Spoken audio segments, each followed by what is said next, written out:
News 18 Urdu, हमारी पहुंच आपकी ताकत। अब खबरें तफसील से। जिला गुलबर्गा के वक्फ ऑफिस में इन दिनों अमले की बेहद कमी है। मतलूबा स्टाफ न होने की वजह से औकाफ के कई उमूर इल्तवा का शिकार है। पेश एक रिपोर्ट। हैदराबाद कर्नाटक में सबसे ज्यादा वक्फ जायदादें जिला गुलबर्गा में आती हैं। बात अगर से रियासती सतह की जाए तो जिला बेंगलुरु के बाद जिला गुलबर्गा में ही सबसे ज्यादा औकाफी जायदादें हैं। इसके बावजूद कर्नाटक स्टेट बोर्ड ऑफ औकाफ जिला गुलबर्गा को मुसलसल नजरअंदाज करता आ रहा है। औकाफी इमलाक के लिहाज से इतने अहम जिले के लिए रियासती वक्फ बोर्ड दरकार अमला फराहम करने से कासिर है। हद तो यह है कि मुसलसल दबाव के पेश नजर 3 साल बाद मुस्तकिल डिस्ट्रिक्ट वक्फ ऑफिसर का तकर्रुर 2 हफ्ते कबल किया गया है।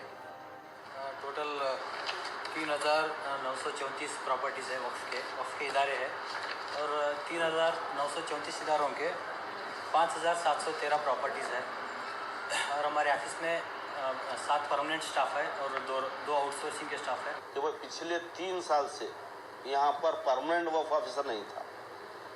कई लोग डिप्टेशन पे आते थे, दूसरी जगह से आते थे, कामों को अंजाम देते थे, लेकिन मैं ये ज़रूरी समझता था कि डिस्ट्रिक्ट वक्फ ऑफिसर परमानेंट हमारा होना। तो मैं महसूस करने के बाद सीओ साहब से बात किया, उसके बाद मिनिस्टर साहब से बात किया, तो उन्होंने इमीडिएट मेरे को तयख्खुन दिया कि बिल्कुल चेयरमैन साहब आपको 1 हफ्ते के अंदर आपका परमानेंट वक्फ ऑफिसर आएगा। दूसरी जानब अवामी मुंतखबा नुमाइंदों की तवज्जो इस जानब दिलाई जाती है तो उनकी जानब से ये जवाबात आते हैं। इंशाल्लाह ताला जल्द से जल्द हो जाएगा। वो नुमाइंदगी के लिए वो कहे हैं, वो हो जाएगा इंशाल्लाह ताला जल्द से। क्योंकि 4 महीने जो इलेक्शन हुआ उसके वजह से ज़्यादा तकलीफ हुआ है एडमिनिस्ट्रेशन को, तो वो जो भी है हम we will set the things right. यहाँ ये बात काबिल जिक्र है कि डिस्ट्रिक्ट वक्फ ऑफिस के लिए अभी तक कोई मुस्तकिल इमारत फराहम नहीं की गई है। गुलबर्गा डेवलपमेंट अथॉरिटी की इमारत के एक छोटे से पोर्शन में आर्जी तौर पर डिस्ट्रिक्ट वक्फ ऑफिस कायम है।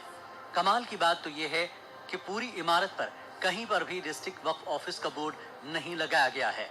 दफ्तर के एक दरवाजे पर भी सिर्फ छोटा सा स्टिकर लगाया गया है। न्यूज़ 18 उर्दू के लिए गुलबर्गा से जवाद मीर की रिपोर्ट।